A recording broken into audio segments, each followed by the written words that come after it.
दोस्तों, हमारे YouTube channel trading university में आपका एक बार फिर से स्वागत है। दोस्तों, यहाँ पर हम विचार विमर्श करेंगे कि किसी कैंडलस्टिक पैटर्न का नाम बताए बिना भी क्या कैंडलस्टिक को पूरी तरीके से समझा जा सकता है और उससे क्या सफलतापूर्वक ट्रेडिंग डिसीजंस लिए जा सकते हैं। जैसा कि आपको पता होगा कि कैंडलस्टिक चार्ट पैटर्न एक प्राइस एक्शन ट्रेडिंग स्ट्रेटजी है। वैसे तो प्राइस एक्शन स्ट्रेटजी में मोटा मोटी 3 टाइप की ट्रेडिंग स्ट्रेटजीज होती हैं। पहली है कोर प्राइस एक्शन स्ट्रेटजीज, दूसरी है candlestick pattern price action strategy और तीसरी है chart pattern price action strategy. हम यहाँ पर candlestick pattern price action strategy पे फोकस करेंगे और आने वाले समय में शेष अन्य 2 प्राइस एक्शन ट्रेडिंग स्ट्रेटजीज पर भी विचार विमर्श करेंगे, जिससे हम सफलतापूर्वक ट्रेडिंग करते हुए अच्छा लाभ कमा सकें और नुकसान होने से बच सकें। जिस प्रकार से शकुनी महाभारत के युद्ध में जब पासे का खेल चल रहा था तो उस समय पासे के विज्ञान की जानकारी के साथ शकुनी खेल रहा था और युधिष्ठिर जुआ खेल रहे थे। मीन्स बिना पासे के विज्ञान की जानकारी के वो खेल रहे थे। इसी कारण से युधिष्ठिर को पासों में हारना पड़ा। अगर आपको भी स्टॉक मार्केट में नुकसान नहीं चाहिए तो आपको भी स्टॉक मार्केट के विज्ञान की पूरी जानकारी हासिल करनी पड़ेगी। अब हम यहाँ पर फिर से candlestick chart pattern trading strategy पर पहुँचते हैं। जो प्रोफेशनल ट्रेडर होते हैं वे अक्सर क्या करते हैं, वे कैंडलस्टिक पैटर्न में कैंडल्स के नाम को याद करने के बजाय हर कैंडल में एक जो बायर्स और सेलर्स की कहानी छिपी रहती है उस कहानी पर फोकस करते हैं और इसके लिए वे कैंडल को नाम से पुकारने के बजाय जैसे हैमर, डोजी, इनगल्फिंग, हर एक कैंडल को स्टेप बाय स्टेप वे पढ़ते हैं और उससे ट्रेडिंग डिसीजंस लेते हैं। दोस्तों, यहाँ पर आप जानना चाहेंगे कि प्राइस एक्शन स्ट्रेटजीज क्या होती हैं। बहुत ही संक्षिप्त और सरल शब्दों में मैं आपको यहाँ पर एक सेंटेंस में मैं बता देना चाहता हूँ कि प्राइस एक्शन स्ट्रेटजी क्या होती है। प्राइस एक्शन स्ट्रेटजी कच्ची कीमतों की गतिविधि और चाल पर आधारित होती है। कच्ची कीमतों से हमारा तात्पर्य है कि प्राइस एक्शन स्ट्रेटजी में प्राइसेस को प्रोसेस नहीं किया जाता है, जबकि इंडिकेटर्स बनाने के लिए प्राइसेस को प्रोसेस किया जाता है। कीमतों को प्रोसेस करने का तात्पर्य यह है कि किसी एक प्रक्रिया के अंतर्गत जो कीमतें होती हैं और जो कारोबार की मात्रा होती है उन दोनों को मिलाकर इंडिकेटर्स बनाए जाते हैं और इन इंडिकेटर्स के द्वारा जो ट्रेडिंग करने की जो प्रक्रिया है उसको इंडिकेटर स्ट्रेटजी कहते हैं। और मैंने अपने YouTube चैनल के इस टेक्निकल एनालिसिस कोर्स के लिए जो एक टारगेट रखा हुआ है वो यह है कि आप इंडिकेटर स्ट्रेटजी के साथ प्राइस एक्शन स्ट्रेटजी को मिलाकर और रिस्क मैनेजमेंट प्रैक्टिस करते हुए आपको ट्रेडिंग सीखनी है। और अभी तक आप मेरे इस YouTube चैनल से काफ़ी सारे इंडिकेटर्स की कंस्ट्रक्शन और उनके द्वारा ट्रेडिंग को सीख चुके हैं और अब हम प्राइस एक्शन स्ट्रेटजी को सीखने की शुरुआत करने के लिए यहाँ पर सबसे पहले कैंडलस्टिक चार्ट पैटर्न से शुरुआत करेंगे। इस प्रकार से हमें scalping, swing trading, position trading, long term investing और डे ट्रेडिंग के लिए इंडिकेटर बेस्ड ट्रेडिंग स्ट्रेटजी को price action based trading strategy और रिस्क मैनेजमेंट के साथ मिलाकर ट्रेडिंग सीखना है। इस संबंध में मैं यहाँ पर आपको यह भी कहना चाहता हूँ कि कई सारे रिसर्च एनालिस्ट आपको ये बोलेंगे कि आपको ये सीखना है, ये नहीं सीखना है, इतना सीखना है, इतना नहीं सीखना है। इस संबंध में यहाँ पर मैं आपको कुछ महत्वपूर्ण चीज़ों के बारे में बताना चाहता हूँ, जिससे आपको पता चल जाए कि आपको कितना सीखना है और क्या सीखना है। आपको स्टॉक मार्केट के सारे विचारों और सिद्धांतों के बेसिक को समझना है, जिससे कि आप जान सकें कि स्टॉक मार्केट कैसे काम करता है। ट्रेडिंग की भाषा सीखनी बहुत ज़रूरी है और ट्रेडिंग के शब्दों से आपको कंफ्यूज नहीं होना है। मीन्स जो ट्रेडिंग के जितने भी शब्द हैं उनका आपको तात्पर्य या मीनिंग भली प्रकार से पता होना चाहिए। आपको स्टॉक मार्केट में लिए जाने वाले सारे नाम पता होने चाहिए, जानने चाहिए, और यह भी जानना चाहिए कि वे क्या करते हैं और उनको सामान्यतया किस प्रकार से उनका प्रयोग किया जाता है, यह भी जानना चाहिए। इस प्रकार से आपको स्टॉक मार्केट को विस्तार से जानना है। This is called understanding the breath of the market. लेकिन मार्केट की केवल ब्रेथ को समझकर और जानकर आपका पैसा नहीं बनेगा। पैसा बनाने के लिए आपको कुछ क्षेत्रों में गहराई में भी जाना पड़ेगा। It means if you want profitability then you have to go in depth. इस प्रकार से यहाँ पर मैंने जो आपको लेसन दिया है उसको मैं आपको आसान शब्दों में समझाना चाहता हूँ कि हम स्टॉक मार्केट ट्रेडिंग करने के लिए जो पहला कदम रखेंगे, या यह भी कह सकते हैं कि जहाँ से हम स्टॉक मार्केट ट्रेडिंग प्रारंभ करेंगे, वह कदम होगा कुछ गिने चुने इंडिकेटर्स के साथ कुछ गिनी चुनी प्राइस एक्शन स्ट्रैटेजी को मिलाकर और साथ में रिस्क मैनेजमेंट को भी शामिल करके ट्रेडिंग को प्रारंभ करना, जिसके लिए हमारे यूट्यूब चैनल का टेक्निकल एनालिसिस कोर्स भी रेडी हो गया है। यहाँ पर मैंने डिक्सन टेक्नोलॉजीज इंडिया का शेयर चार्ट लगाया हुआ है, जिसमें आपको ग्रीन और रेड कलर्स की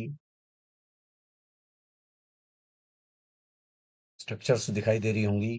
यही candlestick chart pattern. Candlestick chart pattern से किस प्रकार से प्रॉफिटेबल ट्रेडिंग की जाए, यह जानना एक बिगिनर्स के लिए उतना ही ज़्यादा ज़रूरी है जितना कि प्रोफेशनल ट्रेडर्स और जो टेक्निकल एनालिसिस में एडवांस स्टडीज कर रहे हैं उनके लिए। जापानीज लोग कैंडलस्टिक पैटर्न के माध्यम से राइस ट्रेडिंग किया करते थे। इसी कारण से कैंडलस्टिक पैटर्न के काफ़ी सारे नाम जापानीज भाषा में हैं, जैसे कि दोजी, मारुबोजू।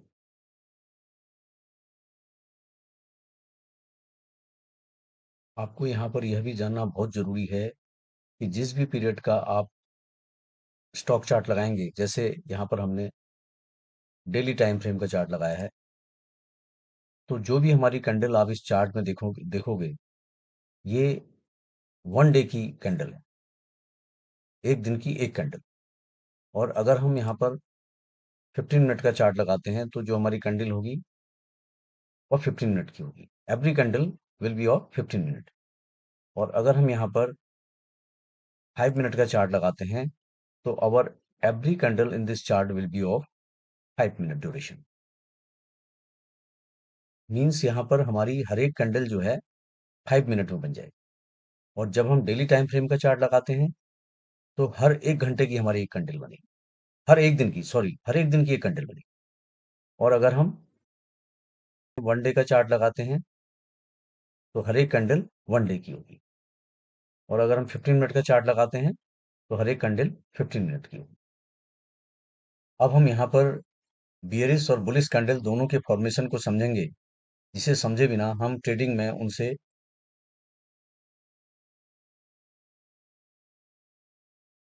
कोई सेटिस्फैक्टरी मीनिंग नहीं निकाल पाएंगे।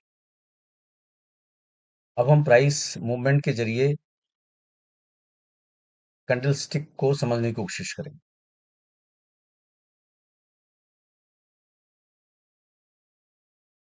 जैसा कि आप जानते ही हैं कि बियरिशनेस क्या होती है, जब प्राइस नीचे की ओर गिरता है, और बुलिशनेस क्या होती है, जब प्राइस ऊपर की तरफ जाता है। इसी प्रकार से बियरिश कैंडल वह होती है जिसमें प्राइस ऊपर से नीचे की तरफ जाता है, और बुलिश कैंडल वह होती है जिसमें प्राइस नीचे से ऊपर की ओर जाता है। इसी आधार पर हम सबसे पहले बियरिश कैंडल के प्राइस मूवमेंट को समझेंगे। यहाँ पर प्राइस 140 रुपये से स्टार्ट हुआ, ये 140 का पॉइंट है, और 140 के पॉइंट से प्राइस 142 के पॉइंट तक गया। यहाँ पर ये 142 पॉइंट है। फिर 42 पॉइंट से नीचे की ओर आता हुआ एकदम नीचे चला गया, ये 130 पॉइंट को इसने टच किया। 130 पॉइंट को टच करने के बाद फिर प्राइस यहाँ से रिवर्स होके 135 पर क्लोज हुआ। आशा है आपको इस बियरिश कैंडल का प्राइस मूवमेंट समझ में आ गया होगा। नहीं तो एक बार और इसको बैक करके आप समझ लें। प्राइस का जो ओपनिंग है 140, और जो प्राइस जहां पर क्लोज हुआ है 135,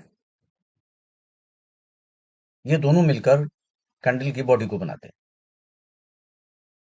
यहाँ पर 140 का जो ओपनिंग प्राइस है और जो 135 का क्लोजिंग प्राइस है, इन दोनों प्राइसेस के बीच में कैंडल का जो पोर्शन बना है वह कैंडल की बॉडी कहलाती है। और ओपनिंग प्राइस और जो प्राइस का हाई गया है, इसके बीच के जो कैंडल का पोर्शन है उसे हम अपर विक या अपर शैडो भी कहते हैं। इसको मैंने अपर विक और अपर शैडो को इससे इंडिकेट किया हुआ है, एक रेड लाइन मैंने खींची है। इस रेड लाइन से मैंने अपर विक अपर शैडो को इंडिकेट किया है। क्लोजिंग प्राइस 135 और जो लोएस्ट प्राइस है 130, इसके बीच की जो कैंडल का पोर्शन है वह लोअर विक या लोअर शैडो कहलाता है। इसको मैंने यहाँ पर एक लाइन खींच के, ये लाइन खींच के इसको इंडिकेट किया है, लोअर विक और लोअर शैडो। इस प्रकार से यहाँ पर मैंने आपको बियरिश कैंडल को जिस तरीके से समझाया है, उसी तरीके से आपको बुलिश कैंडल को भी समझना है। बस सिर्फ जो अंतर है दोनों में वह यह है कि बियरिश कैंडल में प्राइस का मूवमेंट ऊपर से नीचे की ओर होता है, यहाँ पर प्राइस का मूवमेंट 140 से शुरू हुआ है और 135 की ओर गया है। अब हम यहाँ पर प्राइस मूवमेंट के जरिए बुलिश कैंडल स्टिक के फॉर्मेशन को समझेंगे। बुलिशनेस का मीनिंग तो आप जानते ही हैं कि प्राइस नीचे से ऊपर की ओर जाता है। यहाँ पर प्राइस इस कैंडल में, बुलिश कैंडल में प्राइस 102 पर ओपन हुआ, और 102 पर ओपन होने के बाद इसने 100 रुपीज का लो लगाया। 100 रुपीज का लो लगाया, एरो से मार्क कर दिया मैंने। 100 रुपीज का लो लगाने के बाद प्राइस ऊपर की तरफ बढ़ता चला गया, और यह 108 तक पहुंचा। दिस इज 108, यहां तक पहुंचा, और 108 से फिर यह गिरकर 106 पर क्लोज हुआ। ये 106 को मैंने मार्क कर दिया एरो से। कैंडल स्टिक में जो प्राइस मूवमेंट होता है उसको आप कहीं मिसअंडरस्टूड न कर दें, मिसअंडरस्टैंड न कर दें। उसके लिए मैं आपको यहाँ पर यह बताना चाहता हूं कि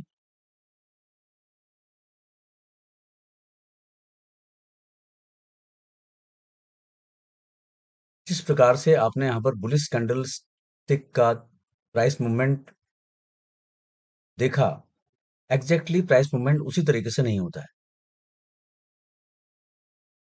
इसमें कोई दो राय नहीं है कि इस बुलिश कैंडल में प्राइस 102 पर ओपन हुआ है, लेकिन 102 पर ओपन होने के बाद यह ज़रूरी नहीं कि यह लो की तरफ ही इनवेरिएबली जाए, 104 की तरफ, 100 की तरफ, सॉरी 100 की तरफ। हो सकता है 100 102 पर ओपन होने के बाद यह इस 102 और 106 के बीच में कहीं पर चला जाए। जैसे 105 पर चला जाए या 104 पर चला जाए और वहां से फिर 100 पर आ जाए, या फिर 102 की ओपनिंग से चलकर यह सीधे 108 पर, जो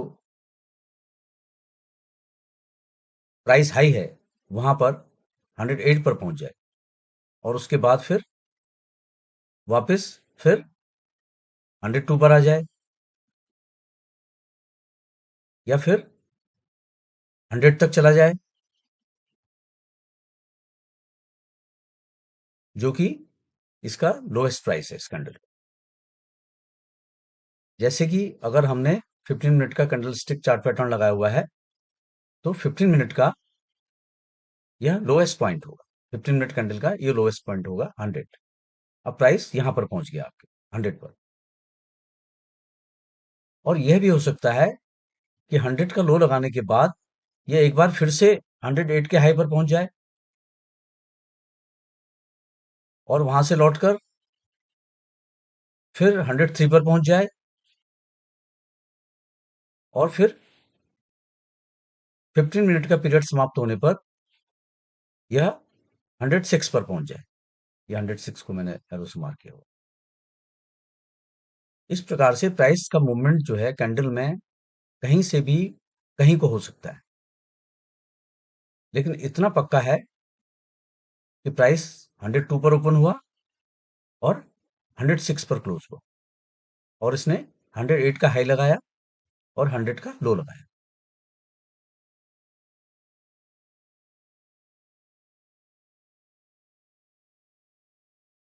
इसी प्रकार से यहां पर हम बियरिश कैंडल के प्राइस मूवमेंट को भी समझेंगे। जैसा कि मैंने अभी तक आपको बताया था कि बियरिश कैंडल में प्राइस ऊपर से नीचे की ओर आता है, इसमें तो कोई दो राय नहीं है। लेकिन जो और प्राइस मूवमेंट जो मैंने आपको स्टीरियोटाइप्ड प्राइस मूवमेंट बताया है, प्राइस मूवमेंट कभी भी इस तरीके से नहीं होता है कि प्राइस यहाँ पर ओपन हुआ जहां पर मेरा कर्सर है, उसके बाद ये ऊपर चला गया, हाई लगा दिया इसने, फिर हाई लगाने के बाद ये नीचे की तरफ, सीधे नीचे की तरफ आ रहा है और कहीं नहीं जा रहा है, ऊपर नीचे कहीं भी नहीं जा रहा है, सीधे नीचे आ रहा है और सीधे नीचे आके लो पर पहुंच गया, और लो पे पहुंचने के बाद यहाँ पर क्लोज हो गया, इस पॉइंट पर क्लोज हो गया। ये स्टीरियोटाइप्ड आपका मूवमेंट है, लेकिन प्राइस का मूवमेंट इस तरीके से कभी नहीं होता है। लेकिन इस बियरिश कैंडल के संबंध में ये पक्का है कि प्राइस यहाँ पर ओपन हुआ, प्राइस 120 पर ओपन हुआ, यह तो पक्का है, इसमें कोई दो राय नहीं है। उसके बाद प्राइस का मूवमेंट इस बियरिश कैंडल में कहीं को भी हो सकता है। हो सकता है 120 पर ओपन होने के बाद ये 122 की तरफ पहले चले जाए। हो सकता है 120 पर ओपन होने के बाद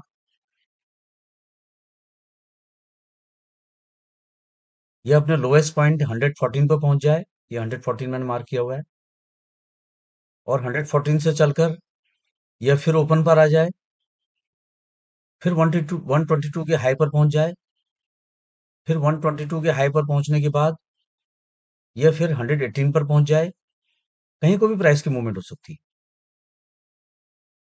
लेकिन यह पक्का है कि अगर हमने 15 मिनट का कैंडल स्टिक पैटर्न लगाया हुआ है, तो इस 15 मिनट की इस कैंडल में प्राइस इनवेरिएबली 120 पर ओपन हुआ है और इसने 122 का हाई लगाया है, 114 का इसने लो लगाया है और 116 पर यह क्लोज हुआ है। This is definite. इस बात को भी आप भली प्रकार से समझ लें। इस प्रकार से हमने यहाँ पर जान लिया है कि जो कैंडल स्टिक्स होती हैं उनमें जो प्राइस की मूवमेंट जो है स्टीरियोटाइप्ड नहीं होती है। जैसे कि 120 पर ओपन हुआ, अब इसको 122 की तरफ ही जाना है बिल्कुल 100%, और 122 की के पर जाने के बाद इसको फिर नीचे की तरफ आना है, लगातार नीचे की तरफ, और कहीं इसको मुड़ के नहीं देखना है, ना आगे नहीं पीछे। इसको चल आगे नीचे गिरते चले जाना है, नीचे गिरते चले जाना है। यहाँ पर गिर के इसे सीधे 114 पर पहुंच जाना है, और 114 पर पहुंच के बिल्कुल इसको 116 पर यहाँ पर क्लोज हो जाना है। इस तरह की स्टीरियोटाइप्ड मूवमेंट कैंडल में नहीं होती है। और जो मूवमेंट मैंने आपको बताई है कैंडल की, कि प्राइस का मूवमेंट कहीं से कहीं को भी हो सकता है।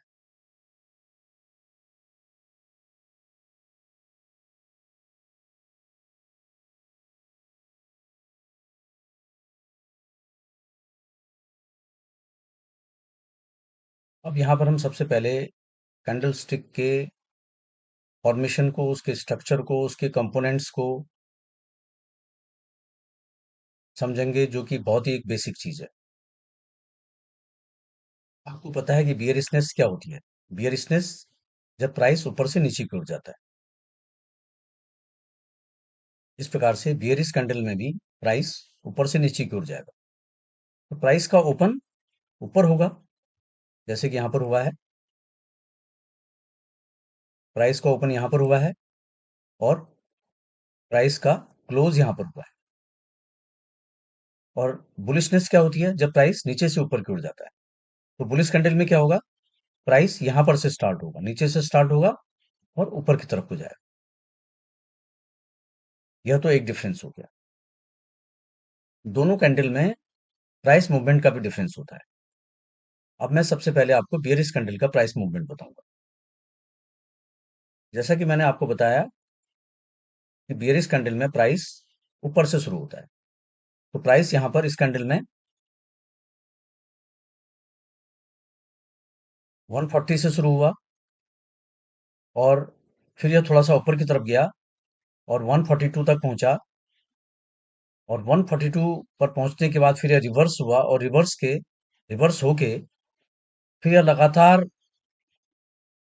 यहां से नीचे की ओर चलता चला गया और लोएस्ट प्राइस पर पहुंचा आपने 130 पर, और फिर रिवर्स होके 135 पर क्लोज हो गया।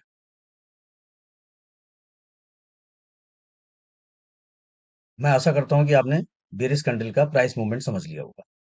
अब मैं आपको बुलिश कैंडल के बारे में बताता हूँ। क्योंकि कैंडल बुलिश है तो निश्चित रूप से इसमें प्राइस का मूवमेंट नीचे से ऊपर की ओर हुआ होगा, उसी को तो बुलिशनेस कहते हैं। तो यहाँ पर प्राइस का मूवमेंट किस प्रकार से होगा?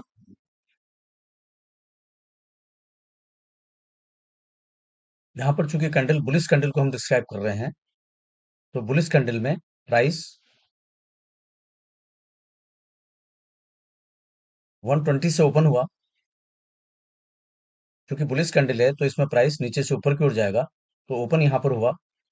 यहाँ पर मैंने एरो लगा दिया और यहाँ से ओपन होने के बाद प्राइस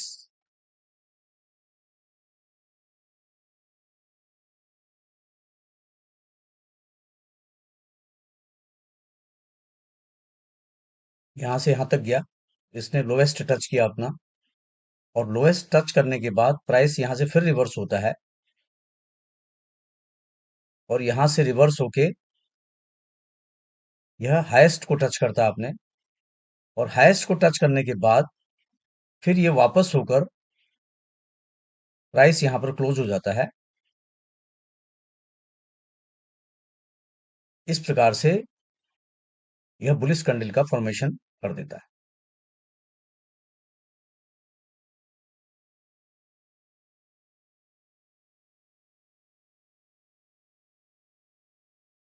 जहां पर प्राइस 120 से शुरू हुआ है, फिर यह 115 की तरफ गया है और 115 से रिवर्स होके यह लगातार ऊपर बढ़ता चला गया और 128 के हाईएस्ट को टच किया इसने, और वहां से फिर रिवर्स होके 125 पर यह क्लोज हुआ है। 120 और 125 के जो बीच का कैंडल का पोर्शन है वह कैंडल की बॉडी कहलाएगी। और कैंडल जहां से प्राइस ओपन हुआ है कैंडल में, ये 120 का प्राइस है, यहाँ पर 120 से 115 का जो लेवल है यह लोअर शेडो कहलाएगा। और जो हाईएस्ट प्राइस इसने टच किया 128 का, इसके और जहां पर प्राइस क्लोज हुआ है 125, इन दोनों के बीच का पोर्शन अपर बिग या अपर शेडो कहलाएगा। इस प्रकार से अब आपने यहाँ पर निष्कर्ष निकाल लिया होगा कि बियरिश कैंडल में ओपन और हाई मिलाकर अपर शैडो बनाते हैं, और बुलिश कैंडल में क्लोज और हाई मिलाकर अपर शैडो या अपर वीक बनाते हैं, और बियरिश कैंडल में क्लोज और लो मिलाकर लोअर शैडो लोअर वीक बनाते हैं, और बुलिश कैंडल में ओपन और लो मिलाकर लोअर शैडो या लोअर वीक बनाते हैं। ये भी एक डिफरेंस है। अब हम बियरिश कैंडल को बायर्स और सेलर्स के हिसाब से समझेंगे।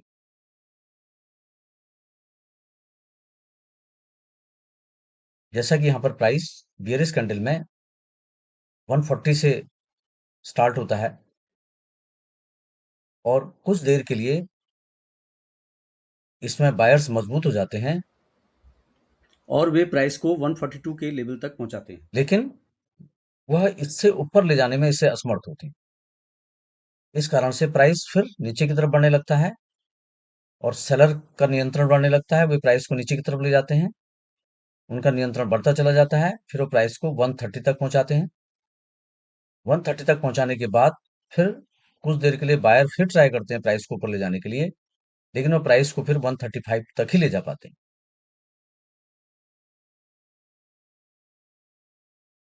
और यहाँ पर एक टाइम फ्रेम की कैंडल फिनिश हो जाती है, और फिर अगली कैंडल बननी शुरू हो जाती है उसी टाइम फ्रेम की। इस प्रकार से बेयरिश कैंडल में इस 140 के पॉइंट से कुछ देर के लिए बायर्स का कंट्रोल रहता है, वो उसे 140 तक पहुंचाते हैं। उसके बाद फिर इसमें सेलर का कंट्रोल बढ़ना शुरू हो जाता है, और लगातार 130 पॉइंट तक सेलर का कंट्रोल बना रहता है, और फिर कुछ देर के लिए फिर से बायर का कंट्रोल शुरू होता है, फिर वे प्राइस को 130 से 135 तक ले जाते हैं, और यहीं पर प्राइस क्लोज हो जाता है, और एक कैंडल एक टाइम फ्रेम की कंप्लीट हो जाती है, और दूसरी कैंडल बनना शुरू हो जाती है। अब मैं इस बुलिश कैंडल को बायर और सेलर के हिसाब से आपको समझाता हूँ, और मेरे समझाने से एक बार पहले आप खुद भी इसको समझने की कोशिश करें, और जो मैं बताऊंगा उससे आप उसको टैली करके अपने नॉलेज का कंफर्मेशन लें। बुलिश कैंडल में क्या होता है, प्राइस इस पॉइंट से शुरू हुआ, 120 के पॉइंट से शुरू हुआ, 120 से शुरू होने के बाद थोड़ी देर के लिए इसमें सेलर का कंट्रोल आ जाता है, वे प्राइस को नीचे की तरफ ले जाने की कोशिश करते हैं, और 115 तक ले जा पाते हैं, लेकिन 115 तक ले जाने के बाद उनकी क्षमता खत्म हो जाती है। फिर से मार्केट में बायर्स हावी हो जाते हैं, और वे प्राइस को 115 से लगातार ऊपर की तरफ ले जाते हैं, और वे 128 तक ही इसे ले जा पाते हैं, और 128 के बाद इसमें फिर से कुछ सेलर्स आ जाते हैं, सेलर्स का कंट्रोल आ जाता है, और वे प्राइस को 125 तक पहुंचा देते हैं। इससे नीचे नहीं ले जा पाते, और प्राइस यहाँ पर क्लोज हो जाता है, और नेक्स्ट कैंडल बननी शुरू हो जाती है।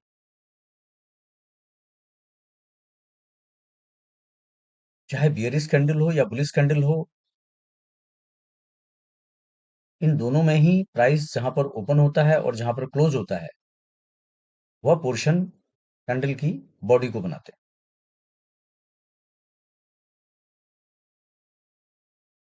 और बियरिश कैंडल की बॉडी जितनी बड़ी होगी, उतना ही उसमें बियरिश प्रेशर होगा, उतना ही सेलर्स हावी होंगे ट्रेडिंग में। और बुलिश कैंडल में बॉडी जितनी बड़ी होगी, उसमें उतना ही बुलिश मोमेंटम होगा, और बायर्स ज्यादा हावी रहेंगे। हर जगह आपको रेड और ग्रीन कैंडल नहीं दिखेंगी, कहीं पर आपको ब्लैक एंड व्हाइट कैंडल्स भी दिखेंगी। रेड और ब्लैक कलर की कैंडल बियरिश मूव्स को बताते हैं, और ग्रीन और व्हाइट कलर की कैंडल बुलिश मूव्स को बताते हैं। अब हम अपने मुख्य मुद्दे पर आते हैं, और जानने की कोशिश करते हैं कि क्या कैंडलस्टिक का नाम बताए बिना भी उसका इंटरप्रिटेशन किया जा सकता है, उससे प्रॉफिटेबल ट्रेडिंग की जा सकती है। इसका उत्तर है हाँ, और इस बात की पुष्टि के लिए हम यहाँ पर अपना डिस्कशन चालू रखेंगे। और कैंडलस्टिक का नाम बताए बिना सक्सेसफुल ट्रेडिंग करने के लिए हम बायर्स और सेलर्स की स्टोरी पर फोकस करते हैं। हम यह जानने की कोशिश नहीं करते हैं कि इस कैंडलस्टिक पैटर्न का क्या नाम है। और जो भी प्रोफेशनल ट्रेडर्स होते हैं वह कैंडल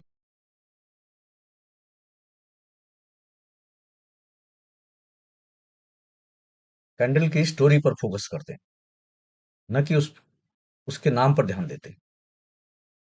लेकिन इस वीडियो के दूसरे पार्ट में मैं बिगिनर्स के लिए कैंडलस्टिक पैटर्न के नाम के आधार पर ही एक एनालिसिस दूंगा जो सिर्फ बिगिनर्स के लिए होगा, और जहां पर वे नाम के आधार पर कैंडलस्टिक पैटर्न से प्रॉफिटेबल ट्रेडिंग कर सकते हैं।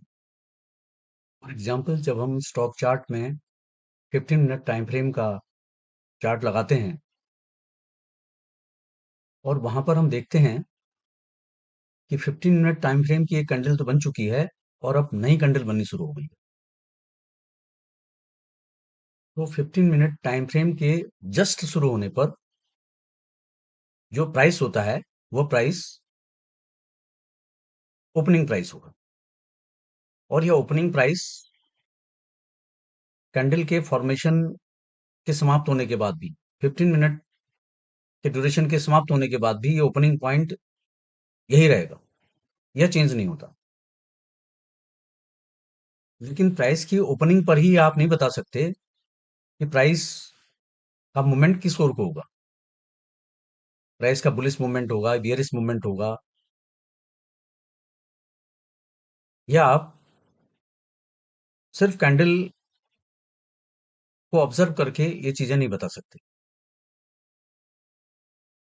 तो फिर सवाल ये उठता है कि प्राइस की ओपनिंग पर प्राइस का बुलिश मूवमेंट होगा या बियरिश मूवमेंट होगा, प्राइस किस स्पीड से ऊपर जाएगा, किस स्पीड से नीचे जाएगा, क्या इसको जानने का कोई तरीका है? बिल्कुल है। इसको जानने के लिए हमें जो अभी कैंडल बन रही है, 15 मिनट टाइम फ्रेम की जो नई कैंडल बन रही है, उससे पहले वाला जो 15 मिनट का टाइम फ्रेम है उसमें जो कैंडल बन चुकी है, उससे भी हमको कुछ संकेत मिलते हैं कि प्राइस कहाँ की ओर जाएगा, किस स्पीड से जाएगा। इस बात को मैं आपको अभी कैंडलस्टिक के आने वाले डिस्कशन में आपको क्लियर करूंगा। और इसके अलावा प्राइस की ओपनिंग के बाद प्राइस का मूवमेंट बियरिश होगा, बुलिश होगा, किस स्पीड से होगा, स्लो मूवमेंट होगा, फास्ट मूवमेंट होगा, इसको जानने के लिए हम इंडिकेटर्स की हेल्प लेते हैं, प्राइस एक्शन स्ट्रेटेजी का इस्तेमाल करते हैं, वॉल्यूम का इस्तेमाल करते हैं, और मूविंग एवरेजेस का इस्तेमाल करते हैं। और चार्ट पैटर्न स्ट्रेटजी का इस्तेमाल करते हैं। ये मोटा मोटी मैंने बताया।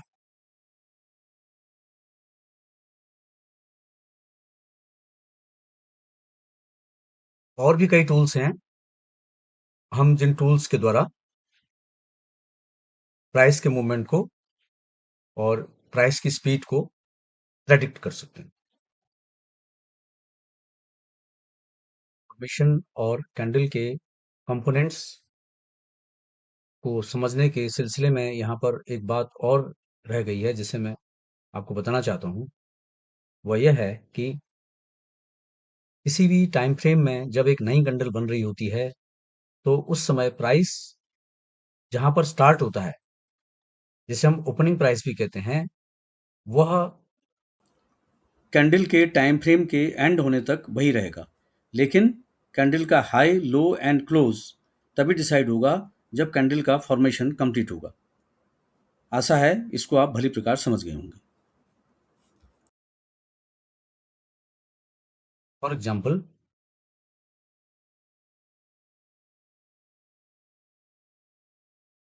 किसी भी प्रकार की कैंडल हो, चाहे वो बुलिश कैंडल हो चाहे बियरिश कैंडल हो,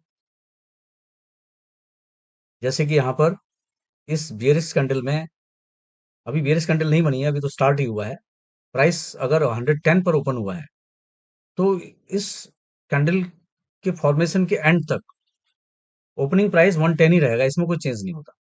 लेकिन जैसे ही कैंडल का फॉर्मेशन कंप्लीट होता है तब ही हमारे क्लोजिंग प्राइस, लो और हाई तभी डिसाइड होते हैं। और जैसे कि यहाँ पर एक बुलिश कैंडल बनी, उस बुलिश कैंडल का प्राइस का स्टार्ट 115 से हुआ, तो 115 से स्टार्ट होने के बाद अगर हम 15 मिनट की टाइम फ्रेम के सिलसिले में बात करते हैं, तो जब तक 15 मिनट की ये कैंडल समाप्त नहीं हो जाती है तब तक ये ओपनिंग प्राइस यही रहेगा। और ज्यों ही 15 मिनट का ड्यूरेशन एंड होगा तभी हमें पता चलेगा कि इसका लोएस्ट प्राइस क्या रहा है, ये कितने पे क्लोज हुई है और इसका हाईएस्ट प्राइस कितना रहा है। इसको भी आप ठीक से अंडरस्टैंड कर लें। कैंडल स्टिक के कंस्ट्रक्शन और कंपोनेंट को हमने अपने इस वीडियो में कवर कर ही लिया है, लेकिन एक और कंपोनेंट डिस्कशन के लिए रह गया है जिसको मैं यहाँ पर डिस्कस कर रहा हूँ। हमें अभी कैंडल स्टिक पैटर्न में वॉलेटिलिटी को समझना बाकी है। कैंडल स्टिक पैटर्न के द्वारा अगर हम यह जानना चाहते हैं कि किसी टाइम फ्रेम में किसी शेयर की प्राइस में कितनी वॉलेटिलिटी है, तो हमें यह पता करना होता है कि उस टाइम फ्रेम में प्राइस कितना ऊपर गया और कितना नीचे गया। कैंडल में हम सिर्फ इतना ही पता कर सकते हैं। कैंडल में ऊपर या नीचे जाने की स्पीड के संबंध में हम इतना जरूर कह सकते हैं कि अगर हमने 15 मिनट टाइम फ्रेम की कैंडल लगाई हुई है तो 15 मिनट में इस पर्टिकुलर कैंडल ने प्राइस की इतनी डिस्टेंस तय की है, जो कि उस कैंडल के हाई और लो का डिफरेंस होता है। कैंडल में हाई और लो मार्क कर इसको मैं यहां पर समझा रहा हूं आप। फॉर एग्जाम्पल यहां पर हमने 15 मिनट्स टाइम फ्रेम की दो कैंडल लगाई हैं, एक बेरिश कैंडल है और बुलिश कैंडल है। और इन कैंडल्स में हमने प्राइस के हाई और लो भी मार्क किए हुए हैं। और इस बेरिश कैंडल में जो आपको रेड कलर की कैंडल दिख रही है, इसमें प्राइस के लो और हाई का डिफरेंस, हाई 142 है और लो 130 है, इसका डिफरेंस 12। तो हम यहां पर इतना कह सकते हैं कि 15 मिनट में इस कैंडल ने प्राइस की 12 डिस्टेंस को कवर किया। और इस बुलिश कैंडल ने, जो बुलिश कैंडल आपको ग्रीन कलर की दिख रही है, इसमें 15 मिनट में कैंडल ने जो प्राइस डिस्टेंस कवर करी वह है 13। मीन्स इस ग्रीन कैंडल में प्राइस ने 15 मिनट में 13 प्राइस की डिस्टेंस कवर करी। इससे यह निष्कर्ष निकला कि रेड कैंडल के मुकाबले ग्रीन कैंडल में प्राइस की स्पीड ज्यादा रही, क्योंकि रेड कैंडल में प्राइस की स्पीड 15 मिनट में 12 प्राइस है और ग्रीन कैंडल में 15 मिनट में 13 प्राइस है, जो कि हाई और लो का डिफरेंस है। लेकिन हम प्राइस के हाई और लो की फिगर के आधार पर भी वॉलेटिलिटी को कैलकुलेट कर सकते हैं किसी कैंडल स्टिक पैटर्न में। लेकिन यहाँ पर आप सबसे पहले यह जानना चाहेंगे कि वॉलेटिलिटी क्या होती है, वो किस चीज को मेजर करती है। वॉलेटिलिटी यह नापती है कि समय के साथ किसी स्टॉक की कीमत कितनी और कितनी तेजी से बदल रही है। मतलब किसी भी टाइम फ्रेम में स्टॉक की कीमत कितनी ऊपर जा रही है और कितनी नीचे जा रही है, और कितनी तेजी से ऊपर जा रही है और कितनी तेजी से नीचे आ रही है। फॉर एग्जाम्पल अगर हमारा 5 मिनट का कैंडलस्टिक पैटर्न लगा हुआ है तो हम ये पता कर सकते हैं कि 5 मिनट में प्राइस कितना ऊपर गया है और कितना नीचे गया है। और अगर हम 15 मिनट का कैंडलस्टिक चार्ट पैटर्न लगाते हैं तो हमें उससे पता चलेगा कि 15 मिनट में प्राइस कितना ऊपर गया है, कितने नीचे गया है। इससे हमें 5 मिनट की स्पीड भी निकल जाएगी और 15 मिनट की स्पीड भी निकल जाएगी, और 5 मिनट में कितना ऊपर गया कितना नीचे गया ये भी पता चल जाएगा। और 15 मिनट में कितना नीचे कितना ऊपर गया है यह भी पता चल जाएगा, जिससे हम वॉलेटिलिटी कैलकुलेट कर सकते हैं। आपको मैं यह भी बता दूं कि वॉलेटिलिटी जो है रिस्क लेवल से भी जुड़ी रहती है। मीन्स अगर वॉलेटिलिटी ज्यादा है तो प्राइस में बड़े बदलाव हो रहे हैं और तेजी से बदलाव हो रहे हैं, तो इस स्थिति में रिस्क भी ज्यादा रहेगा और रिवार्ड भी ज्यादा मिल सकता है। और अगर वॉलेटिलिटी कम है तो बदलाव जो होंगे छोटे छोटे बदलाव होंगे, लेकिन बदलाव जो है स्थिर होंगे, स्लो एंड स्टडी जिसे कहते हैं, ऐसे बदलाव होंगे। तो ऐसी स्थिति में रिस्क भी कम रहेगा और रिवार्ड भी कम मिलेगा। वोलेटिलिटी को हम स्टैंडर्ड डेविएशन का इस्तेमाल करके स्टैटिस्टिकली भी कैलकुलेट कर सकते हैं, जो कीमतों में फैलाव को दिखाता है। और इस प्रकार से जो स्टैंडर्ड डेविएशन के द्वारा स्टैटिस्टिकली हम वोलेटिलिटी को कैलकुलेट करते हैं, वह ऑप्शन की प्राइसिंग में भी बहुत सहायक होता है, और उससे हम इन्वेस्टमेंट रिस्क का भी कैलकुलेशन कर सकते हैं। उसके लिए भी स्टैंडर्ड डेविएशन कैलकुलेट करना बहुत जरूरी होता है। अभी यहाँ पर वोलेटिलिटी को कैलकुलेट करने के लिए स्टैंडर्ड डेविएशन मेथड के इस्तेमाल करने की जरूरत नहीं है। मैं एक और सिंपल मेथड से आपको यहाँ पर वोलेटिलिटी कैलकुलेशन समझाऊंगा। और जो स्टैटिस्टिकली जो हम स्टैंडर्ड डेविएशन के द्वारा वोलेटिलिटी को कैलकुलेट करते हैं, उसे अपने आगे आने वाले किसी एक सेपरेट वीडियो में हम डिस्कस करेंगे। यहाँ पर हम एब्सोल्यूट वोलेटिलिटी कैलकुलेट करेंगे। एब्सोल्यूट वोलेटिलिटी कैलकुलेट करने के लिए जो हाई प्राइस है और जो लो प्राइस है उसका डिफरेंस। हाई प्राइस यहाँ पर 140 है इस कैंडल में, पहली वाली कैंडल में आपको दिख रहा है, और लो प्राइस 120 है। तो इसमें वोलेटिलिटी 20 यूनिट्स की है, इसे एब्सोल्यूट वोलेटिलिटी कहते हैं। और इस कैंडल में जो एब्सोल्यूट वोलेटिलिटी है वो 5 पॉइंट्स की है। दूसरी वाली छोटी छोटी कैंडल आपको दिख रही है। इससे जस्ट पहले हमने इन दोनों कैंडल्स के संबंध में रेंज वोलेटिलिटी, या दूसरे शब्दों में एब्सोल्यूट वोलेटिलिटी को कैलकुलेट करके आपको दिखाया है। अब यहाँ पर हम इन दोनों कैंडल्स के संबंध में परसेंटेज वोलेटिलिटी, या दूसरे शब्दों में कह सकते हैं कि परसेंटेज रेंज वोलेटिलिटी को कैलकुलेट करके आपको दिखाएंगे। इसको हम स्टैंडर्ड वोलेटिलिटी परसेंटेज भी कहते हैं। इसका फॉर्मूला मैंने आपको यहाँ पर स्क्रीन में लेफ्ट साइड में आपको दिख रहा होगा। यह फॉर्मूला है जिसको मैंने इनसर्किल किया है। ये स्टैंडर्ड वोलेटिलिटी परसेंटेज का फॉर्मूला है, या रेंज वोलेटिलिटी परसेंटेज का फॉर्मूला है, या फिर परसेंटेज रेंज वोलेटिलिटी का फॉर्मूला है, या वोलेटिलिटी परसेंटेज का फॉर्मूला है। कई सारे नाम से इसको हम जान सकते हैं। अब यहाँ पर हम इस पहली कैंडल के संबंध में, जो लार्ज साइज कैंडल है, इसके संबंध में स्टैंडर्ड वोलेटिलिटी परसेंटेज को कैलकुलेट करेंगे, जिसे हम परसेंटेज रेंज वोलेटिलिटी भी कहते हैं, या वोलेटिलिटी परसेंटेज भी कहते हैं। इसको कैलकुलेट करने का जो फॉर्मूला है यहाँ पे लेफ्ट साइड में आपको दिख रहा है। इस फॉर्मूले के हिसाब से जब हम स्टैंडर्ड वोलेटिलिटी परसेंटेज को कैलकुलेट करते हैं, उसके लिए हम हाई और लो को माइनस करते हैं। कैंडल का और हाई ये चार्ट है, पैटर्न स्ट्रेटजी का इस्तेमाल करते हैं। कैंडल का लो ये है, इसका डिफरेंस हुआ 20, हाई माइनस लो 20 आ गया। इसको 20 को हम डिवाइड करेंगे ओपनिंग प्राइस से। ओपनिंग प्राइस हमारा है 125, 20 डिवाइडेड बाय 125 कैलकुलेट होकर आया 0.16। इस 0.16 को हम 100 से मल्टीप्लाई करेंगे, तो स्टैंडर्ड वोलेटिलिटी परसेंटेज कैलकुलेट होकर आया 16। इस प्रकार से इस लार्ज साइज पहली कैंडल का स्टैंडर्ड वोलेटिलिटी परसेंटेज कैलकुलेट होकर आया 16%।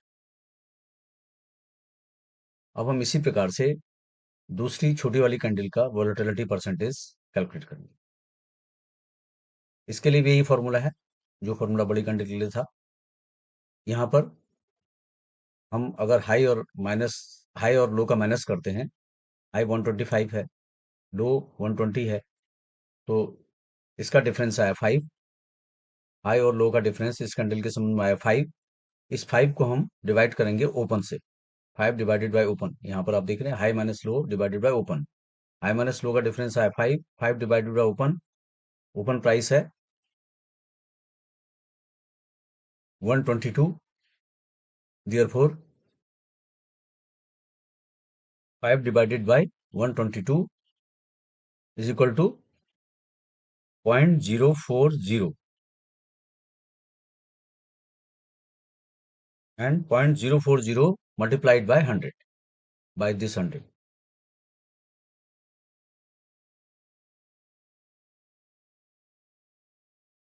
Hence the final figure will be 4.09. Hence the percentage volatility of the smaller candle will be 4.09 percentage.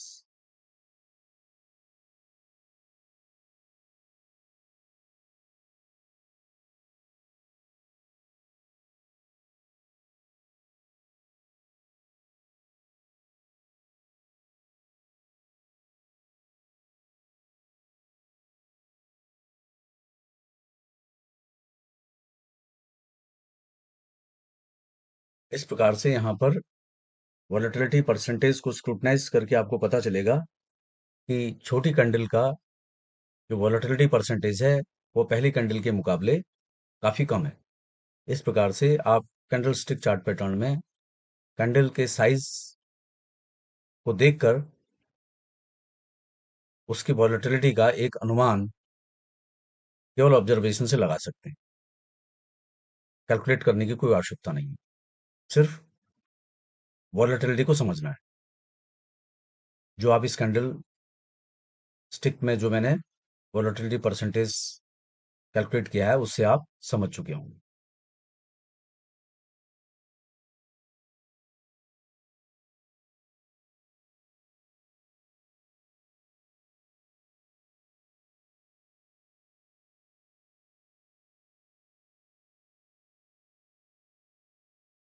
इससे जस्ट पहले के डिस्कशन में मैंने आपको ट्रांस वॉलेटिलिटी, जिसे एब्सोल्यूट वॉलेटिलिटी भी कहते हैं, वह कैलकुलेट होकर दिखाया है। एब्सोल्यूट वॉलेटिलिटी या रेंज वॉलेटिलिटी क्या होती है, ये मैं आपको फिर से बता दे रहा हूँ।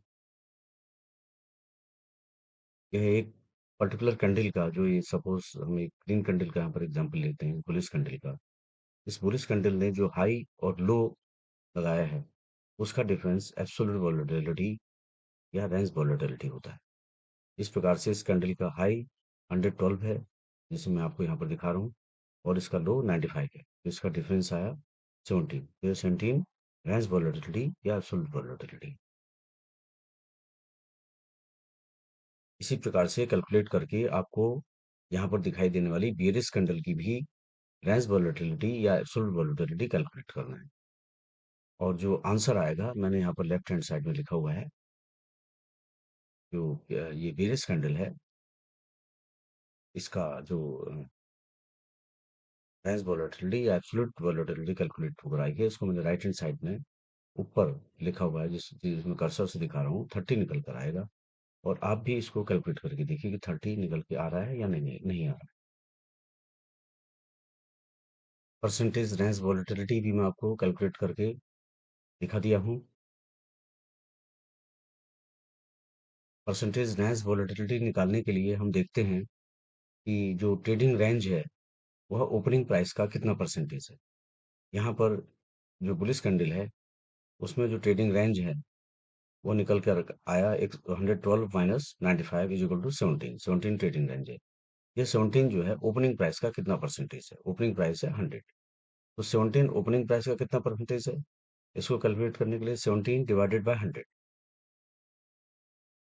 जो फिगर निकल के आएगी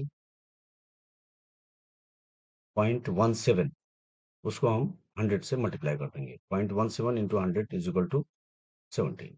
तो 17% राइज वॉलेटिलिटी हो।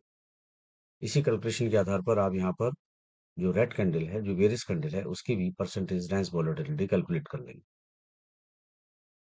ये मैं आपको इसलिए कैलकुलेट करने के लिए दे रहा हूँ कि जिससे आपको भी परसेंटेज राइज वॉलेटिलिटी का कॉन्सेप्ट समझ में आ जाए। तो यहाँ पर जो बियरिश कैंडल है उसकी परसेंटेज राइज वॉलेटिलिटी यहाँ पर हमने राइट साइड में ऊपर लिखी हुई है। परसेंटेज राइज वॉलेटिलिटी इस कैंडल की, बियरिश कैंडल की 15% निकल कर आई। हम यहाँ पर क्या कर रहे हैं, जो वॉलेटिलिटी है उसको हम कई तरीकों से डिफाइन कर रहे हैं, और हम दो तरीके से इसको डिफाइन कर चुके हैं, एब्सोल्यूट वॉलेटिलिटी के रूप में और परसेंटेज रेंज वॉलेटिलिटी के रूप में। अब आने वाले डिस्कशन में मैं इस वॉलेटिलिटी को और भी तरीकों से डिफाइन करूंगा। कैंडलस्टिक पैटर्न के संबंध में वॉलेटिलिटी को कैलकुलेट करने के दो मेथड्स हमने आपके साथ डिस्कस कर लिए हैं। पहला मेथड है एब्सोल्यूट वॉलेटिलिटी मेथड, दूसरा है परसेंटेज रेंज वॉलेटिलिटी मेथड। क्योंकि कैंडलस्टिक के संबंध में वॉलेटिलिटी को कैलकुलेट करने के टोटल 5 मेथड्स हैं, इसलिए हम 3 और मेथड्स को आपके साथ डिस्कस करेंगे। जो थर्ड मेथड मेथड है वो है साइन वॉलेटिलिटी, और फोर्थ मेथड जो है high low range volatility expressed as a percentage of the extreme price. और फिफ्थ टाइप की वॉलेटिलिटी जो है वो है volatility based on ATR style. इन तीनों को मैं बहुत ही सिंपल तरीके से आपको समझाऊंगा। अब हम यहाँ पर थर्ड मेथड से वॉलेटिलिटी कैलकुलेट करेंगे कैंडलस्टिक पैटर्न में, जिसे साइन वॉलेटिलिटी कहते हैं। साइन वॉलेटिलिटी का फॉर्मूला सेम वही है जो कि परसेंटेज रेंज वॉलेटिलिटी का है, सिर्फ डिफरेंस यह है कि साइन वॉलेटिलिटी कैलकुलेट करने में हम डायरेक्शन को ऐड कर देते हैं।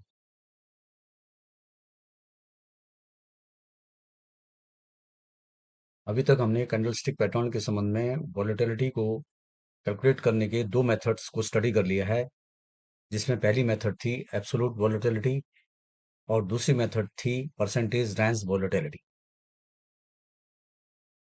जैसे कि आपको विदिती है कि परसेंटेज रेंज वॉलेटिलिटी का दूसरा नाम स्टैंडर्ड वॉलेटिलिटी परसेंटेज भी है, जिसका फॉर्मूला मैंने यहाँ पर राइट हैंड साइड में दिया हुआ है। स्टैंडर्ड वॉलेटिलिटी परसेंटेज कैलकुलेशन का जो फॉर्मूला होता है वो बुलिश और बियरिश कैंडल के संबंध में एक ही होता है। इस वॉलेटिलिटी को कैलकुलेट करने में हम यह नहीं देखते हैं कि क्लोज क्या ओपन से ज्यादा है या ओपन क्लोज से ज्यादा है, बल्कि हम सिर्फ यह स्क्रूटनाइज करते हैं कि किसी भी कैंडल में प्राइस ने कितनी डिस्टेंस ट्रेवल की है। मींस एक कैंडल के अंदर प्राइस ने कितना ट्रेवल किया है। इसका मतलब यह भी हुआ कि जब हम वॉलेटिलिटी परसेंटेज कैलकुलेट करते हैं तो उसमें हम प्राइस का साइज देखते हैं, सिर्फ प्राइस का डायरेक्शन नहीं देखते हैं। और जब हम प्राइस का साइज देखते हैं तो हम यह स्क्रूटनी नहीं करते हैं कि प्राइस ऊपर की ओर गया है नीचे की ओर गया है। इसी कारण से वॉलेटिलिटी परसेंटेज जो है वो बुलिश और बियरिश कैंडल दोनों में एक पॉजिटिव फिगर होती है। इस प्रकार से जब हम वॉलेटिलिटी परसेंटेज में डायरेक्शन ऐड कर देते हैं तो वह साइंड वॉलेटिलिटी परसेंटेज बन जाता है। और साइंड वॉलेटिलिटी परसेंटेज का फॉर्मूला मैंने यहाँ पर दिया है, जिसको मैंने यहाँ पर इंसर्कल किया है रेड पेन से। इस प्रकार अगर आप गौर से देखेंगे तो स्टैंडर्ड वॉलेटिलिटी परसेंटेज फॉर्मूला और पॉजिटिव साइन वॉलेटिलिटी फॉर्मूला आपको एक जैसे दिखेंगे। ये वाला फॉर्मूला और ये वाला फॉर्मूला आपको एक जैसे दिखेंगे। दोनों में सिर्फ यह अंतर है कि जो पॉजिटिव साइन वॉलेटिलिटी फॉर्मूला, या इसे हम माइनस पॉजिटिव साइन वॉलेटिलिटी भी कह सकते हैं, या दोनों को मिला के साइन वॉलेटिलिटी फॉर्मूला भी कह सकते हैं। इस साइन वॉलेटिलिटी फॉर्मूला में आप पाएंगे कि यहां पर डायरेक्शन को ऐड किया गया है। ये आप देखिए, मैंने पेन से इंसर्कल किया है, यहां पर डायरेक्शन ऐड कर दिया जाता है। इस फॉर्मूले में जो ये फॉर्मूला है, स्टैंडर्ड वॉलेटिलिटी परसेंटेज का जो फॉर्मूला है, इसमें जब हम डायरेक्शन ऐड कर देंगे तो यह साइन वॉलेटिलिटी परसेंटेज का फॉर्मूला बन जाता है।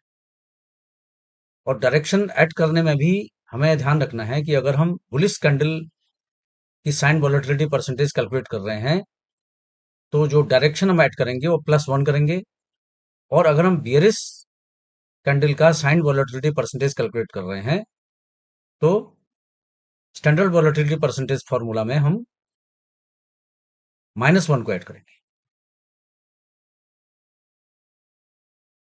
मीन्स हम यह भी कह सकते हैं कि हमारी जो स्टैंडर्ड वॉलेटिलिटी परसेंटेज की जो फिगर आती है, उस फिगर को अगर आप +1 डायरेक्शन से मल्टीप्लाई कर देते हैं तो वह बुलिश कैंडल की पॉजिटिव साइन वॉलेटिलिटी कैलकुलेट होकर आ जाती है। और अगर हम स्टैंडर्ड वॉलेटिलिटी परसेंटेज की जो फिगर निकल के आई है उसको -1 से मल्टीप्लाई कर देते हैं तो वह बियरिश कैंडल की साइन वॉलेटिलिटी परसेंटेज कैलकुलेट होकर आ जाती है। अब हम इसी आधार पर बुलिश और बियरिश कैंडल की साइन वॉलेटिलिटी को कैलकुलेट करेंगे। और मैं आपको यह भी बता देना चाहता हूं यहां पर कि परसेंटेज रेंज वॉलेटिलिटी को कैलकुलेट करते समय हम यह नहीं देखते हैं कि क्लोज का प्राइस ओपन से ज्यादा है या ओपन का प्राइस क्लोज से ज्यादा है। लेकिन यहां पर जब हम साइन वॉलेटिलिटी कैलकुलेट करते हैं तो यहां पर हम ये जरूर स्क्रूटनाइज करते हैं कि क्लोज क्या ओपन से ज्यादा है या ओपन क्लोज से ज्यादा है।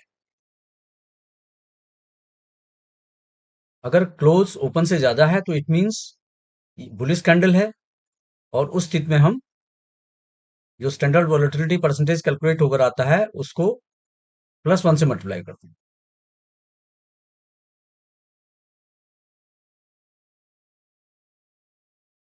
और अगर ओपन का प्राइस क्लोज से ज्यादा है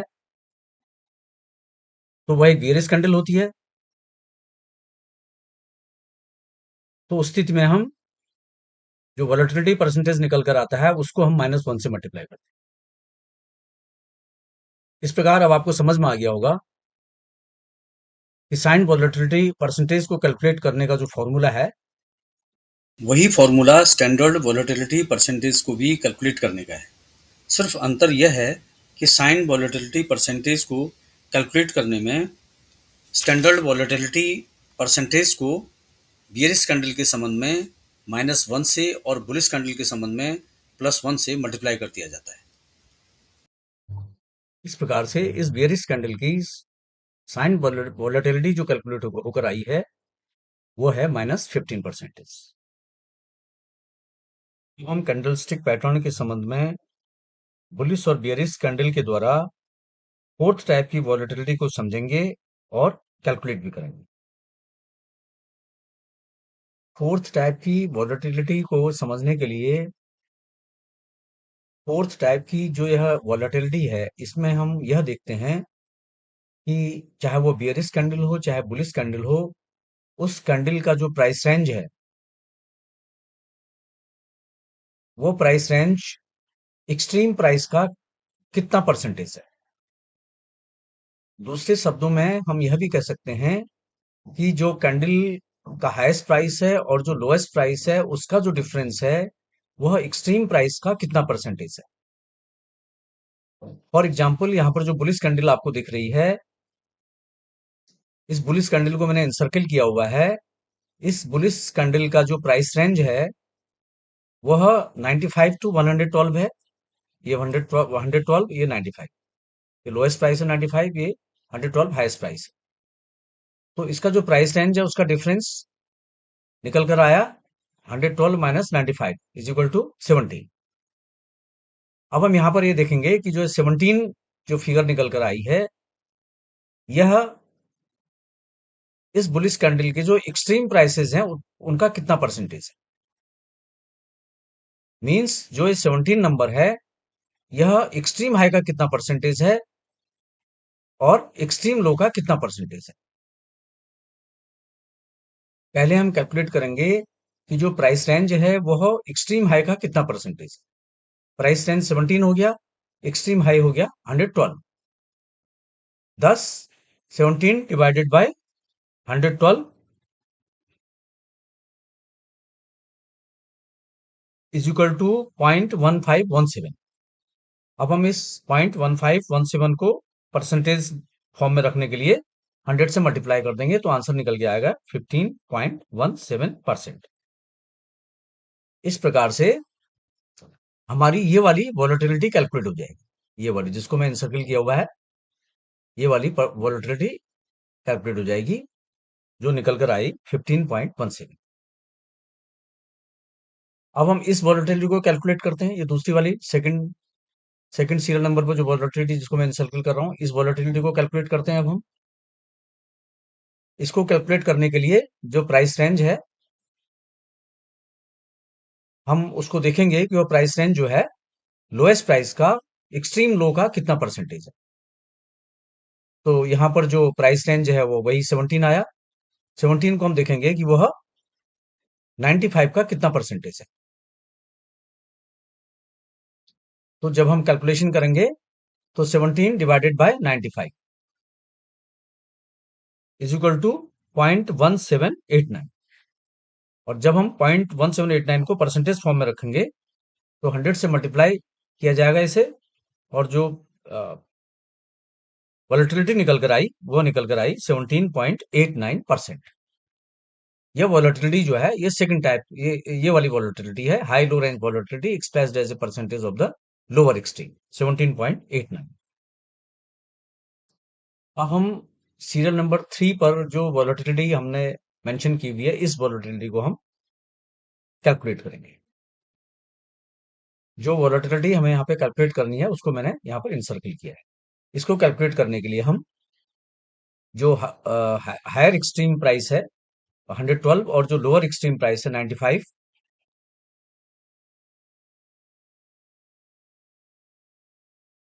इन दोनों प्राइसेस का हम एवरेज निकालेंगे। एवरेज निकालने के लिए 112 प्लस 95 इज इक्वल टू 207। अब 207 को का एवरेज निकालने के लिए 207 divided by 2 is equal to 103.5।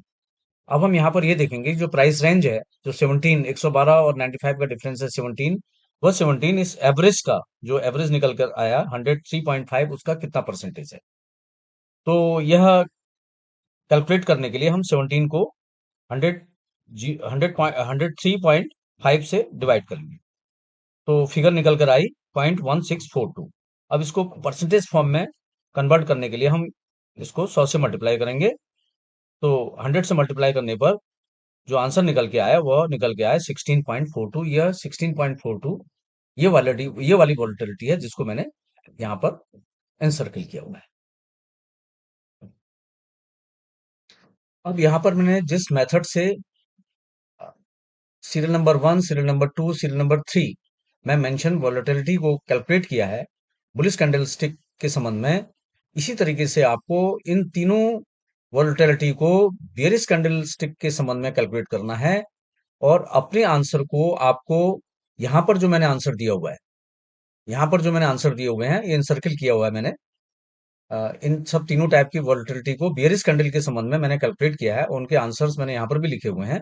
और आपको खुद से इस बियरिश कैंडल के संबंध में जो मैंने ये हाई ओपन क्लोज और लो की फिगर्स दे रखी हैं, इनके द्वारा आपको इनको तीनों टाइप की वॉलेटिलिटी को कैलकुलेट करना है और अपने आंसर को यहाँ पर जो मैंने आंसर दिए हुए हैं उनसे चेक करना है, जिससे आपको भी समझ में आ जाए कि वॉलेटिलिटी ये किस प्रकार से कैलकुलेट की गई है और इसका आप ठीक से समझ पाएंगे।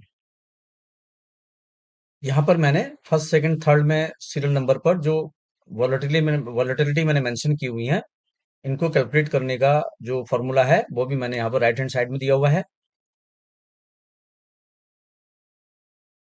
फर्स्ट टाइप की वॉलेटिलिटी को कैलकुलेट करने के लिए ये फॉर्मूला है। सेकंड टाइप की वॉलेटिलिटी को कैलकुलेट करने का ये फॉर्मूला है। और थर्ड टाइप की वॉलेटिलिटी को कैलकुलेट करने का ये फॉर्मूला है। इस प्रकार से हमने यहाँ पर प्राइस रेंज को या एब्सोल्यूट वॉलेटिलिटी को एक्सट्रीम प्राइसेस के परसेंटेज के रूप में कैलकुलेट किया है और समझा है। अब हम यहाँ पर बुलिश और बियरिश कैंडल के ट्रेडिंग डाटा के आधार पर फिफ्थ टाइप की वॉलेटिलिटी को कैलकुलेट करेंगे। यह फिफ्थ टाइप की वॉलेटिलिटी है ATR style, average to range style. Volatility calculation के इस चैप्टर में अगर आपने पिछली वॉलेटिलिटीज को कैलकुलेट करने के मेथड्स को सही प्रकार से समझा होगा, तभी आप यहाँ पर इस एटीआर स्टाइल वॉलेटिलिटी को समझ पाएंगे। यह मैं इसलिए कह रहा हूँ कि जब मैंने डिफरेंट टाइप की वॉलेटिलिटीज को आपको पिछले डिस्कशन में समझाया है, वहाँ पर मैंने बहुत डिटेल्ड फॉर्म में आपको वॉलेटिलिटी के बारे में बताया है, उसके कैलकुलेशन के बारे में बताया है। लेकिन यहाँ पर मैं कम से कम समय बर्बाद करते हुए आपको एटीआर स्टाइल वॉलेटिलिटी को समझाऊंगा। इसके लिए ज़रूरी है कि आप पिछली टाइप की वॉलेटिलिटीज को कैलकुलेशन के तरीके को भली प्रकार समझ पाए होंगे। अब हम यहाँ पर इन दोनों कैंडल्स के ट्रेडिंग डाटा को डिस्क्राइब करते हैं। जो फर्स्ट बुलिश कैंडल है, इसका प्रीवियस क्लोज हमने एज्यूम किया हुआ है 98, इसका हाई 112 है और यह 108 पर क्लोज हुई है और इसका ओपनिंग प्राइस 100 है और इसका लोएस्ट प्राइस 95। और इस बियरिश कैंडल के संबंध में जो ट्रेडिंग डाटा है, इसका हाई 215 है, इसका प्रीवियस क्लोज हमने एज्यूम किया हुआ है 190 है, इसका ओपन 200 है, इसके क्लोज की फिगर 185 है और जो इसकी लोएस्ट फिगर है वो 180 है। अब हम यहाँ पर एटीआर स्टाइल वॉलेटिलिटी कैलकुलेट करते हैं। इसके लिए हम सबसे पहले ट्रू रेंज को कैलकुलेट करते हैं। अभी तक तो हमने वॉलेटिलिटी कैलकुलेट करने के लिए सिर्फ एक प्रकार के ट्रू रेंज को कैलकुलेट किया है, वो है हाई माइनस लो। लेकिन हम यहाँ पर दो और तरीकों के ट्रू रेंज को कैलकुलेट करेंगे। दूसरा जो ट्रू रेंज कैलकुलेट करने का मेथड है वो है हाई माइनस प्रीवियस क्लोज। इस प्रकार से हम दूसरे टाइप की जो ट्रू रेंज है उसको कैलकुलेट करेंगे, हाई माइनस प्रीवियस क्लोज। और तीसरे प्रकार का जो ट्रू रेंज हम कैलकुलेट करेंगे वो ये है लो माइनस प्रीवियस क्लोज। और अभी तक जो हमने ट्रू रेंज कैलकुलेट किया है वो हमने कैलकुलेट किया है जैसा कि मैंने अभी आपको जस्ट बताया है कि हाई में से लो को माइनस करके हम ट्रू रेंज कैलकुलेट किया। लेकिन हम यहाँ पर दो और मेथड से ट्रू रेंज को कैलकुलेट करेंगे, जिसे मैंने आपको यहाँ पर दिखा दिया। हमने यहाँ पर जो थ्री टाइप्स की हमारी ट्रू रेंजेस हैं, उन सबको हमने बुलिश और बियरिश कैंडल के संबंध में कैलकुलेट करना है। यहाँ पर हमने बियरिश कैंडल के डाटा के आधार पर ट्रू रेंज कैलकुलेट किए हैं, तीन प्रकार के ट्रू रेंज कैलकुलेट किए हैं। और यहाँ पर हमने बुलिश कैंडल के आधार पर थ्री टाइप के ट्रेडिंग रेंजेस कैलकुलेट किए। और ये थ्री टाइप के जो ट्रेडिंग रेंजेस हैं, यहाँ पर मैंने इनको भी इंसर्कल कर दिया है, ये थ्री टाइप के ट्रेडिंग रेंजेस। पिछले सेशन में मैंने आपको different type of percentage volatility calculation जो आपको समझाया है, अगर वो आपके ठीक से समझ में आ गया हो और लेकिन फिर भी आप अपनी नॉलेज को चेक करना चाहते हो, तो यहाँ पर मैंने हाई और लो प्राइस के साथ बुलिश कैंडल के संबंध में डिफरेंट टाइप की परसेंटेज वॉलेटिलिटी को कैलकुलेट किया है।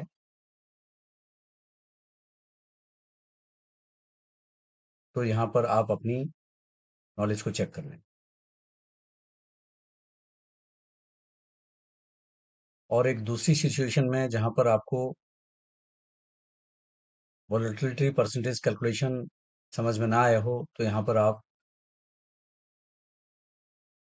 इसे आसानी से समझ सकते हैं। इसके लिए मैंने यहाँ पर आपको हाई और लो प्राइस के साथ रेंज वॉलेटिलिटी कैलकुलेट करके डिफरेंट टाइप की परसेंटेज वॉलेटिलिटी को कैलकुलेट करके दिखाया है।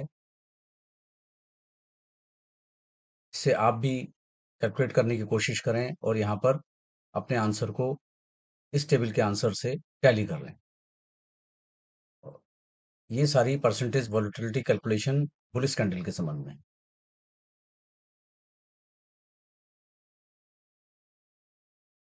और तीसरी सिचुएशन यह है कि अगर आप बिल्कुल कॉन्फिडेंट हैं कि पिछले सेशन में जो वॉलेटिलिटी परसेंटेज कैलकुलेशन मैंने आपको करके दिखाया है वो आपको ठीक से समझ में आ गया है, तो यहाँ पर आप इसे ओवरलुक कर दें। जस्ट पहले मैंने आपको जो टेबल प्रोवाइड की थी उसमें मैंने बुलिश कैंडल के संबंध में डिफरेंट टाइप की परसेंटेज वॉलेटिलिटी को कैलकुलेट करके आपको दिखाया था, जहां पर मैंने हाई प्राइस और लो प्राइस के कई सारे एग्जांपल्स के साथ रेंज वॉलेटिलिटी और परसेंटेज वॉलेटिलिटी को आपको कैलकुलेट करके दिखाया था। यहाँ पर मैं बियरिश कैंडल के संबंध में उन्हीं डिफरेंट टाइप की परसेंटेज वॉलेटिलिटी को कैलकुलेट करके यहाँ पर आपको टेबल में दिखा रहा हूँ। और इसके लिए भी मैंने यहाँ पर हाई प्राइस और लो प्राइस के कई सारे एग्जांपल्स लिए हैं और उनसे डिफरेंट टाइप की परसेंटेज वॉलेटिलिटी को कैलकुलेट किया है। यहाँ पर मैं आपको यह भी बता देना चाहता हूँ कि जो मैंने डिफरेंट टाइप की परसेंटेज वॉलेटिलिटी को कैलकुलेट किया है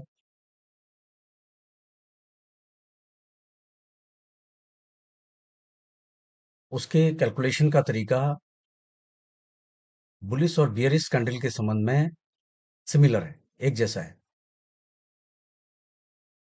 इसलिए यहाँ पर आप किसी प्रकार का कंफ्यूजन न करें कि परसेंटेज वॉलेटिलिटी कैलकुलेशन का तरीका बियरिश कैंडल के संबंध में अलग होता है और बुलिश कैंडल के संबंध में अलग होता है, ऐसा कुछ भी नहीं है। दोनों केसेस में बियरिश और बुलिश कैंडल के दोनों केसेस में परसेंटेज वॉलेटिलिटी कैलकुलेशन का तरीका एक ही है। और यहाँ पर भी मैं इस बात को फिर से दोहराऊंगा कि अगर आपने वॉलेटिलिटी परसेंटेज कैलकुलेशन के पिछले सेशंस को भली प्रकार समझ लिया है, लेकिन आप फिर भी अपनी नॉलेज को चेक करना चाहते हैं वॉलेटिलिटी परसेंटेज कैलकुलेशन के संबंध में, तो आप यहाँ पर अपनी नॉलेज चेक कर सकते हैं।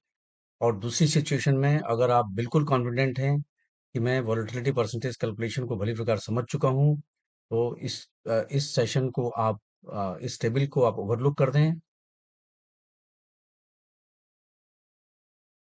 और तीसरी सिचुएशन में जहां पर आप पिछले सेशंस में वॉलेटिलिटी परसेंटेज कैलकुलेशन को भली प्रकार न समझ पाए हों, तो आप यहाँ पर आप आसानी से वॉलेटिलिटी परसेंटेज कैलकुलेशन को समझ पाएंगे। इसके लिए मैंने जो है हाई प्राइस लो प्राइस के साथ रेंज वॉलेटिलिटी को भी कैलकुलेट किया है और डिफरेंट टाइप की परसेंटेज वॉलेटिलिटी को कैलकुलेट किया है, जिसे आप ठीक प्रकार से समझ लें। अब हम समझेंगे कि कैंडलस्टिक चार्ट पैटर्न में वॉलेटिलिटी द्वारा किस प्रकार से ट्रेडर को intraday trading, swing trading, long term investing और यहाँ तक कि फ्यूचर्स और ऑप्शन ट्रेडिंग में भी बेहतर फैसले लेने में कैसे मदद मिलती है। इस बात को हम absolute volatility, percentage range volatility, high low range volatility expressed as a percentage of extreme price, इनके संदर्भ में समझेंगे। ये तीनों प्रकार की वॉलेटिलिटी क्या होती हैं और इनको कैसे कैलकुलेट किया जाता है, ये मैंने अपने इस वीडियो के प्रीवियस डिस्कशन में आपको समझा दिया है। इसके अतिरिक्त एटीआर स्टाइल वॉलेटिलिटी किस प्रकार से ट्रेडिंग डिसीजंस लेने में हेल्पफुल होती है, इसको भी यहाँ पर हम डिस्कस करेंगे। एटीआर स्टाइल वॉलेटिलिटी क्या होती है, इसको कैसे कैलकुलेट किया जाता है, यह भी मैं आपको जस्ट पहले यहाँ पर बता चुका हूँ। अब हम यहाँ पर बारी बारी से absolute volatility standard percentage volatility और volatility expressed as a percentage of extreme price, और फोर्थ टाइप की वॉलेटिलिटी एटीआर स्टाइल वॉलेटिलिटी। ये सारे ट्रेडिंग डिसीजंस लेने में किस प्रकार से हेल्पफुल होते हैं, यहाँ पर हम इनको बारी बारी से डिस्कस करेंगे। सबसे पहले हम एब्सोल्यूट वॉलेटिलिटी को लेते हैं। अब हम यहाँ पर बारी बारी से absolute volatility, standard percentage volatility और volatility expressed as a percentage of extreme price और एटीआर स्टाइल वॉलेटिलिटी, इन सबको बारी बारी से डिस्कशन करेंगे कि किस प्रकार से ये सारी वॉलेटिलिटीज हमारे ट्रेडिंग डिसीजंस लेने में हेल्पफुल होती हैं। सबसे पहले हम एब्सोल्यूट वॉलेटिलिटी को लेते हैं। जैसे कि आपको पता है कि एब्सोल्यूट वॉलेटिलिटी हाई प्राइस और लो प्राइस का डिफरेंस होता है। फॉर एग्जांपल, हम अगर 15 मिनट का स्टॉक चार्ट लगाते हैं और उस 15 मिनट में जो हमारी कैंडल बनती है, उस कैंडल का जो हाई प्राइस है वो 105 रुपया है और जो लो प्राइस है वह 100 रुपया है। तो एब्सोल्यूट वॉलेटिलिटी इन दोनों का difference 105 minus 100 is equal to 5 rupees होगा। इस प्रकार से हमें एब्सोल्यूट वॉलेटिलिटी के द्वारा यह पता चलता है कि उस 15 मिनट में प्राइस जो है 5 रुपए का मूव हुआ। हम यह भी कह सकते हैं कि एब्सोल्यूट वॉलेटिलिटी ट्रेडर्स को यह समझने में मदद करती है कि असल में प्राइस में कितना मूवमेंट हो रहा है। जैसा कि आप जानते ही हैं कि एब्सोल्यूट वॉलेटिलिटी किसी भी टाइम फ्रेम में जो कैंडल बनती है, उस कैंडल का जो हाई प्राइस होता है और जो लो प्राइस होता है, उसका जो अंतर है वो एब्सोल्यूट वॉलेटिलिटी। इस प्रकार से एब्सोल्यूट वॉलेटिलिटी सबसे ऊंची कीमत और सबसे कम कीमत का अंतर है। फॉर एग्जाम्पल, किसी भी टाइम फ्रेम में अगर कोई शेयर इस तरीके से चलता है कि सबसे ऊंची कीमत 105 लगाता है और सबसे कम कीमत 100 रुपए की लगाता है, तो एब्सोल्यूट वॉलेटिलिटी मानी जाएगी 105 माइनस 100 इज इक्वल टू ₹5। इससे हमें पता चलेगा कि उस समय के दौरान कीमत में 5 रुपए का बदलाव आया। अब सवाल उठता है कि एब्सोल्यूट वॉलेटिलिटी क्यों जरूरी है। एब्सोल्यूट वॉलेटिलिटी ट्रेडर्स को यह समझने में मदद करती है कि असल में कीमत में कितना बदलाव आ रहा है। अब इंट्राडे ट्रेडर्स किस तरीके से डिसीजंस लेंगे। इंट्राडे ट्रेडर्स ऐसे स्टॉक को ढूंढेंगे जिनमें एब्सोल्यूट वॉलेटिलिटी ज्यादा हो, क्योंकि वे दिन के दौरान ट्रेडिंग के ज्यादा अपॉर्चुनिटी आपको देते हैं। दोस्तों, मैं कैंडलस्टिक चार्ट पैटर्न स्ट्रेटजीज पर आधारित टेक्निकल एनालिसिस वीडियोस की एक सीरीज़ शुरू कर रहा हूँ, जिनका इस्तेमाल आप अलग अलग ट्रेडिंग स्टाइल में कर सकते हैं। इस विषय की गहराई और विस्तार को देखते हुए एक ही वीडियो में सब कुछ कवर करना मुमकिन नहीं है। मेरा मकसद आपको कैंडलस्टिक पैटर्न की पूरी समझ देना है और यह सिखाना है कि आप उनका इस्तेमाल अलग अलग ट्रेडिंग स्टाइलों में लाभ कमाने के लिए कैसे कर सकते हैं, जैसे कि intraday trading, scalping, swing trading, positional trading, long term investing, currency trading और ऑप्शंस व फ्यूचर्स में ट्रेडिंग। मैं आपको सलाह देता हूं कि सीरीज़ के आने वाले सभी हिस्से ज़रूर देखें ताकि आपको इसका पूरा फ़ायदा मिल सके। इसे लगातार देखते रहने से आप अपना काफ़ी समय, ऊर्जा और पैसा बचा सकते हैं, जो शायद आप मार्केट के जानकारों द्वारा चलाए जाने वाले महंगे कोर्स पर खर्च कर देते। ऐसे कोर्स में अक्सर काफ़ी ज़्यादा फीस लगती है और कभी कभी आपको आने जाने और रहने का अतिरिक्त खर्च भी उठाना पड़ता है। साथ ही कई दिन घर से दूर भी रहना पड़ता है। मेरा आपसे यह भी निवेदन है कि इन वीडियोस को आप पूरा देखें, जिससे कि मैं जो कहना चाहता हूँ वो आप तक पूरा पहुँच सके और वीडियोस के कंटेंट्स को पूरी गहराई से समझकर लाभान्वित हो सकें।